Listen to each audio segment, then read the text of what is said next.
요한복음 5장 2절부터 9절까지 말씀 우리 함께 읽도록 하겠습니다.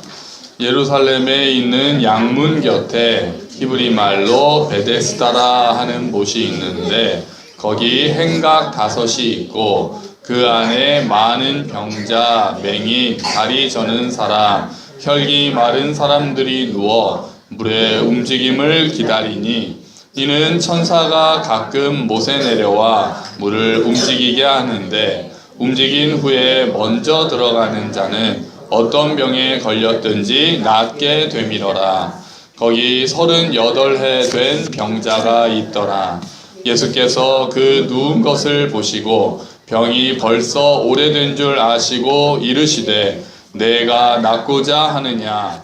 병자가 대답하되 주여, 물이 움직일 때 나를 못에 넣어주는 사람이 없어 내가 가는 동안에 다른 사람이 먼저 내려가나이다. 예수께서 이르시되 일어나 내 자리를 들고 걸어가라 하시니 그 사람이 곧 나아서 자리를 들고 걸어가니라. 아멘. 할렐루야.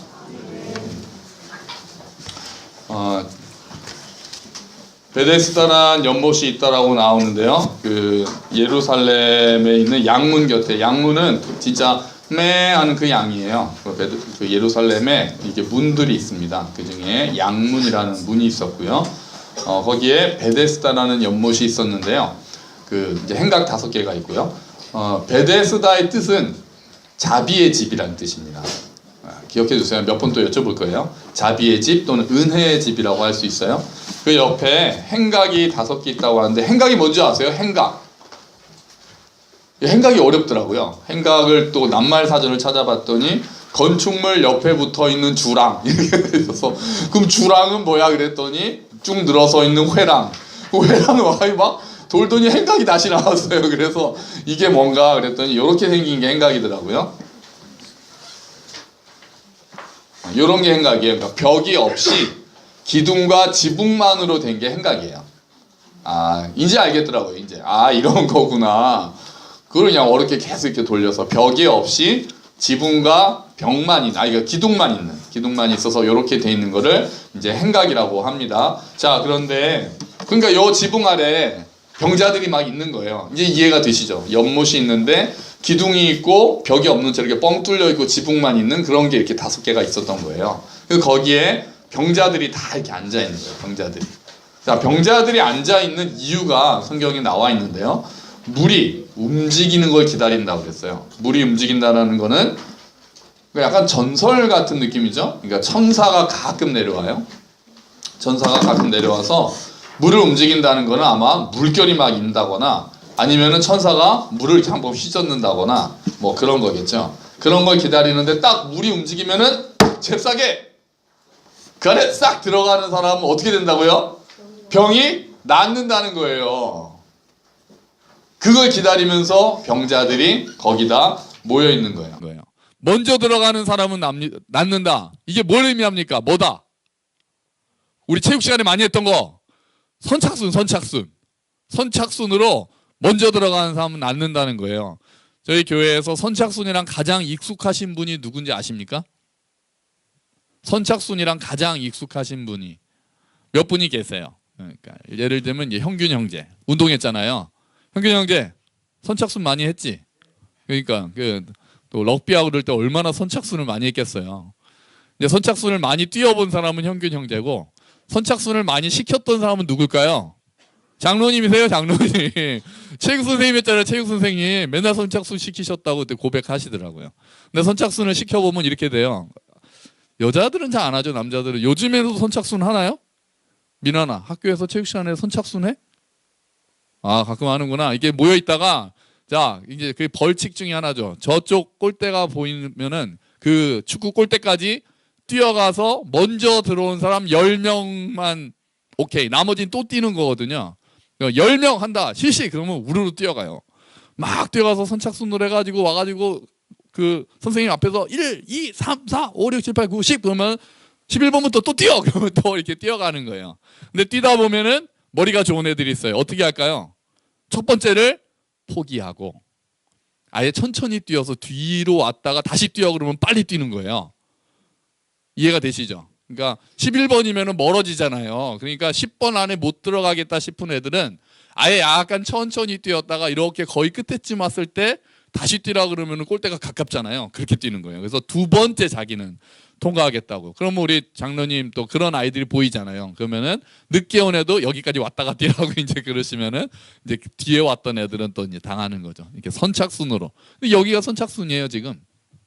이 베데스다 못이 선착순이에요. 물이 움직일 때, 물이 출렁일 때 잽싸게 들어가는 사람이 병에 낫는다는 거예요. 자, 이제 그 상태에서 주인공이 등장합니다. 38년 동안 아팠던 병자가 누워 있었다 그래요. 무슨 병인지는 잘 몰라요. 그런데 어쨌든 자기 힘으로 연못에는 들어갈 수 없었던 사람이었던 것 같아요. 누워 있었다 그랬으니까. 그런데 예수님께서 딱 나타나셨어요. 그리고 예수님께서 보시고 이렇게 물으시죠. 뭐라고 물으십니까? 내가 낫고자 하느냐. 그러니까 예수님이 보시기에 그 사람이 굉장히 오랫동안 아팠다는 걸 보신 거예요. 오래된 것을 보시고 네가 낫고 싶니? 이렇게 물어보세요. 네가 낫고 싶니? 자, 요 장면을 그린 그림이 이런 그림이 있어요. 요 장면이에요. 그러니까 저게 행각이죠. 행각이 이쪽에 연못이 있는 거예요. 연못이 있고 이제 사람들이 막 병자들이 이렇게 있는 거예요. 이 상황에서 예수님이 어떤 사람을 이렇게 찾아가신 거죠. 누워 있는 사람을 찾아가셔서 물어보신 거예요. 네가 낫고 싶니? 자, 이런 경우 우리 많이 봤습니다. 예수님한테 사람들이 찾아와서 주여, 그러면 내가 너한테 뭘 해줄까? 또는 네가 낫고 싶냐? 이렇게 예수님 보통 물어보셨어요. 그럼 사람들이 뭐라고 대답하죠? 네, 보기를 원하나이다. 주여, 내가 낫기를 원하나이다. 그렇게 외쳐요. 그러면 예수님께서 그 다음에 뭐라고 보통 말씀을 하시는지 기억하세요? 낫게 해주신 다음에 너의 믿음이 너를 구원했다. 이렇게 말씀하세요. 내 믿음이 너를 구원했느니라. 그러고 낫게 된단 말이에요. 그러면 이제 막 보기도 하고 일어서기도 하고 피부병이 낫기도 합니다. 그런데 이번에는 좀 그런 이 공식이 안 돼요. 예수님이 오셔서 너 낫고자 하니? 이렇게 물어보시면 네, 정말 낫고 싶습니다. 그래야 되는데 이 사람은 뭐라고 얘기하냐 하면 한번 볼까요? 자, 5장 7절이에요. 요한복음 5장 7절 말씀 같이 읽어봅시다. 시작. 병자가 대답하되 주여, 물이 움직일 때 나를 못에 넣어주는 사람이 없어 내가 가는 동안에 다른 사람이 먼저 내려가나이다. 그러니까 막 네, 정말 낫고 싶어요. 뭐 이렇게 간절함도 없고 약간 뭐 하는 것 같으세요? 좀 원망 또는 원망도 아니고 이게 푸념 같은 거죠. 예. 아, 저 물이 움직일 때 내가 들어가고 싶은데 누가 저를, 그러니까 자기는 못 움직이니까 누가 넣어주는 사람이 없어서 제가 못 들어가요. 그러니까 지금 병자는 어떤 상태예요? 소망이 없는 상황이에요. 간절함도 이제는 퇴색된 것 같아요. 그리고 괜찮아요. 그리고 그냥 포기했어요. 아, 뭐 그렇죠. 가고 싶긴 한데 이제 나 움직이지도 못하는데 누가 나를 이렇게 넣어주지도 않아서 딴 사람이 먼저 들어가요. 이렇게 얘기를 했어요. 그러니까 이제 병자는 희망도 없고 소망도 없는 상태에서 원망하고 그냥 푸념만 하고 있는 거예요. 어떻게 보면은 간절함까지도 없어졌을지도 몰라요.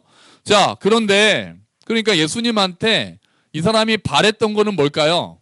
이런 말이 숨어 있는 것 같아요. 혹시 시간 되시면 좀 이따가 어떻게 해주세요? 저를 좀 넣어주세요.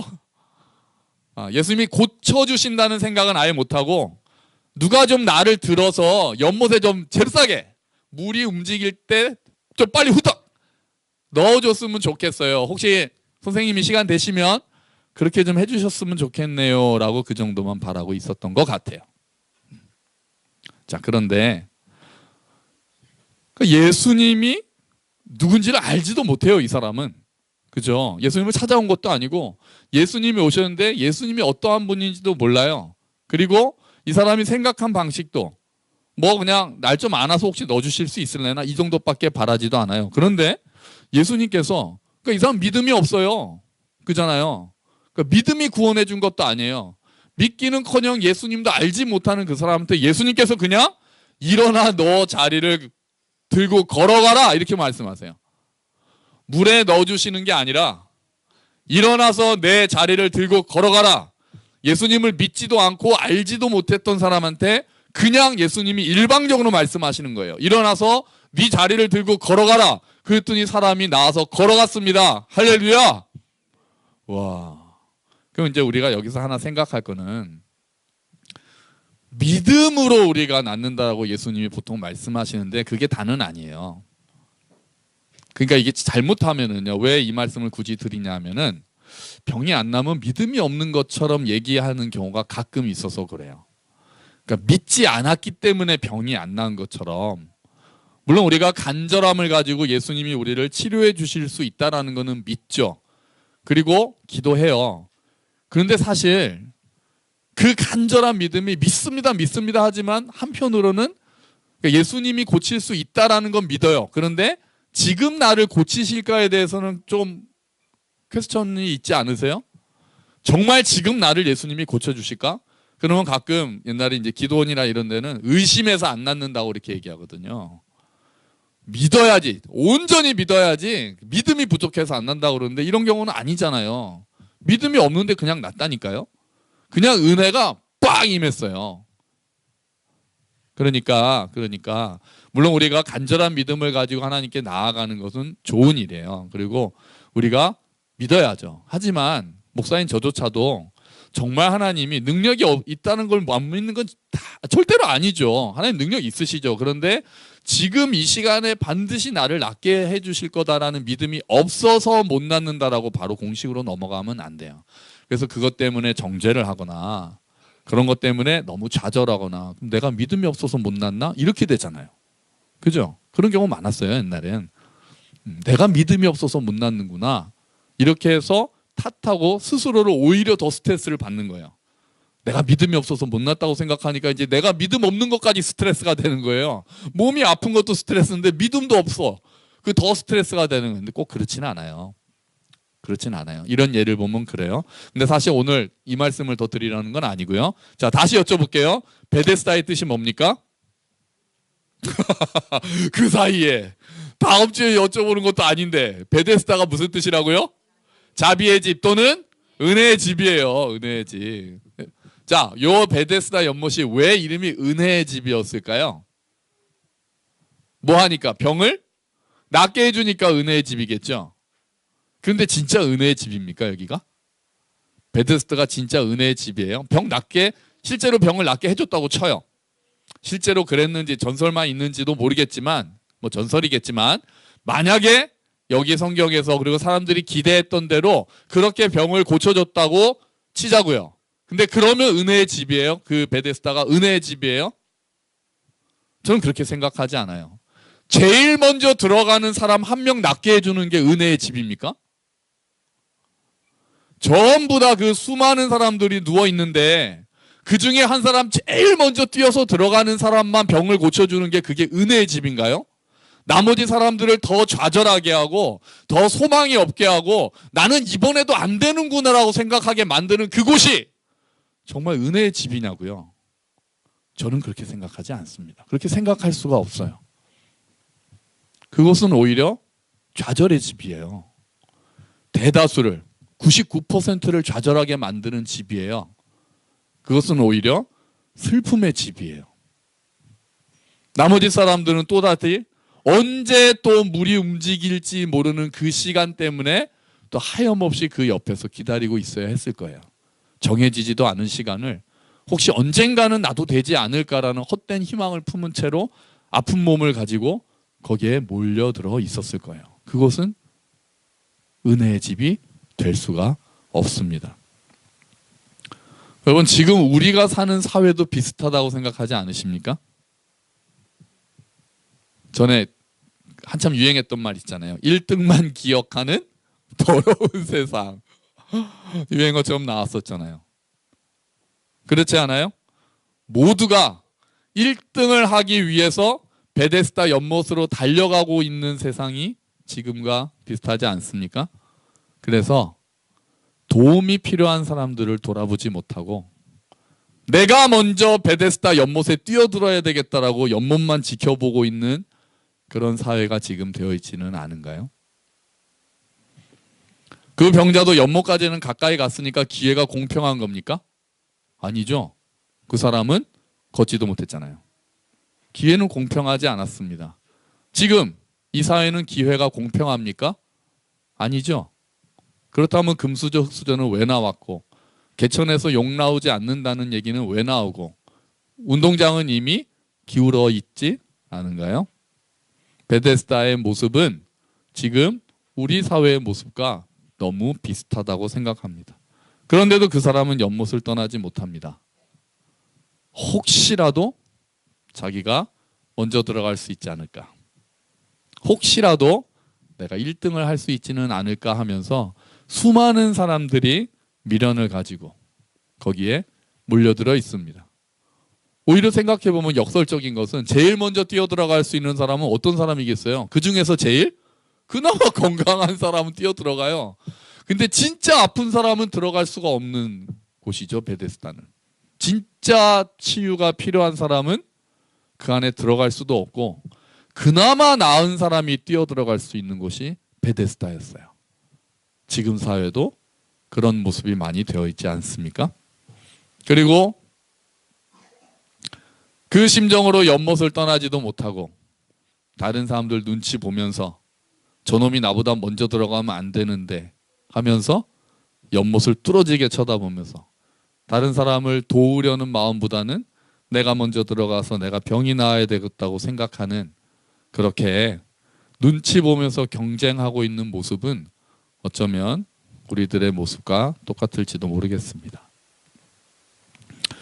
근데 바로 그곳에 누가 오셨어요? 예수님이 오셨어요. 특이하게 병자가 예수님을 찾지도 않았습니다. 병이 낫겠다고 예수님한테 가지도 않았어요. 그런데 예수님이 병자에게 찾아오셨어요. 병자는 예수님이 누군지도 몰랐어요. 이분이 나를 고칠 수 있다는 걸 믿지도 않았어요. 그런데 예수님은 그 사람을 일방적으로 치유하셨어요. 그것이 정말 베데스다가 되었습니다. 할렐루야! 말 그대로 진짜 은혜의 집이 됐어요. 그런데 예수님이 그를 치유하신 방식은 뭡니까? 물이 동하길 기다렸다가 번쩍 안고 제일 먼저 안으로 던져버리셨습니까? 아니죠. 예수님의 방식은 베데스다의 방식 자체가 아니었어요. 베데스다의 방식은 제일 먼저 경쟁해서 이기는 사람이 구원을 받는 방식이었어요. 근데 예수님의 방식은 그냥 일어나서 거기를 빠져나오라는 거였어요. 그 가짜 베데스다의 집에서 네 자리를 들고 밖으로 나오라는 거였어요. 예수님의 방식은 너무나도 다른 방식이었어요. 그 안에서 서로 눈치 보면서 돕지도 못하면서 싸우지 말고 나오라고 했었어요. 그는 예수님이 자기를 번쩍 안아서 빨리 물에 넣어주기만을 바라고 있었어요. 그런데 예수님은 완전히 다른 방식으로 그를 구원하셨습니다. 자리를 들고 일어나서 걸어라. 그곳에서 나와라. 예수님은 그 방식으로 병자를 구원하셨습니다. 이처럼 예수님의 방식은, 예수님의 구원하시는 방식은 세상과 다를 때가 많습니다. 베데스다로 먼저 달려가는 게 아니라 자리를 들고 오히려 반대로 일어나서 그곳을 떠나는 것이 예수님의 방식이 될 때가 많습니다. 그런데 우리는 많은 경우 예수님한테 이 병자처럼 요구합니다. 예수님, 제 기도를 들으시고 경쟁에서 이기게 해주세요. 예수님, 제가 하나님께 헌금 많이 했으니까 복 받게 해주세요. 경쟁에서 이기게 해주세요. 우리 자녀들 경쟁에서 이기게 해주세요. 우리를 안아서 베데스다 연못물로 집어넣어 주세요. 예수님을 우리의 서포터스 정도로 보고 있는 경우가 의외로 많습니다. 교회에서도 베데스다가 이루어지고 있을지도 모르겠는 거죠. 그런데 예수님은 우리의 서포터즈가 아닙니다. 예수님은 우리의 주인이십니다. 그리고 그분은 우리의 생각과 또는 세상이 생각하는 방법과 다른 방식으로 우리를 이끌어 가실 때가 많습니다.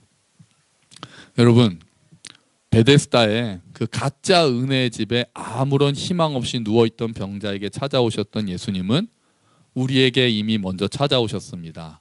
아멘. 우리에게 먼저 우리가 예수님을 알기도 전에 하나님의 사랑을 알기도 전에 사실 예수님은 이미 우리를 찾아오셔서 우리를 자녀 삼아 주셨고 우리 앞에 지금 베데스다에서 누워있는 우리 앞에 지금 서 계실지도 모릅니다. 그리고 하나님은 이제 찾아오셔서 예수님이 찾아오신 다음에 이제 자리를 들고 그것을 빠져나와서 나를 따르라고 말씀하십니다. 자기의 십자가를 지고 나를 따라오라고 말씀하십니다. 베데스다의 방식이 아니라 예수님의 길을 따라오라고 말씀하십니다. 그리스도인은 예수님을 따라가는 사람들을 일컫는 말입니다. 예수님이 나를 베데스다로 넣어줄 것을 믿는 사람들이 아니라 예수님을 따라가는 사람을 그리스도인이라고 하는 것입니다. 믿음으로 따라가는 사람들이 참된 그리스도인들입니다. 그 길은 베데스다와 다른 그 길은 십자가의 길입니다. 높아지려고 하기보다는 섬기기 위해서 낮아지는 길이고 경쟁하려고 하기보다는 서로 도우면서 함께 걷는 길입니다. 그리고 그 길이 참 생명의 길이고 참 자유의 길이고 사랑의 길입니다. 여러분 먼저 우리 교회가 진정한 베데스다가 되기를 기도합니다. 하나님의 은혜가 임하는 교회, 서로 돌아보며 함께 걷는 교회, 무엇보다도 우리의 삶의 주인이신 예수님을 만나서 삶의 방향을 바꾸는 교회가 되기를 축원합니다. 그리고 우리 아이들도 경쟁력은 갖춰야 되겠죠. 경쟁력은 갖춰야 되겠지만 경쟁심으로 살지는 않기를 축원합니다. 아이들이 경쟁의 길로 어떻게 해서 경쟁해서 이기느냐를 고민하는 아이들이 아니라 어떻게 하면 넘어져 있는 사람들과 함께 갈 수 있을까? 그러기 위해서 실력을 쌓는 아이들. 어떻게 하면 하나님의 은혜의 통로가 되고 어떻게 하면 하나님의 사랑을 전달할 수 있을까를 고민하면서 그렇게 하기 위해서 오늘 실력을 쌓고 준비하는 아이들로 자라기를 축원합니다. 그리고 여기 계시는 모든 분들이 그 예수님, 십자가로 세상을 이기셨던 예수님, 섬김으로 권력을 이기셨던 예수님, 약함으로 강함을 이기셨던 예수님, 화평으로 무력을 이기셨던 예수님, 그 길을 함께 따라가면서 그 길 안에 있는 참 생명, 참 자유, 참 안식, 그것들을 누리고 경험하시기를 주의 이름으로 축원합니다. 아멘. 우리 같이 기도하겠습니다.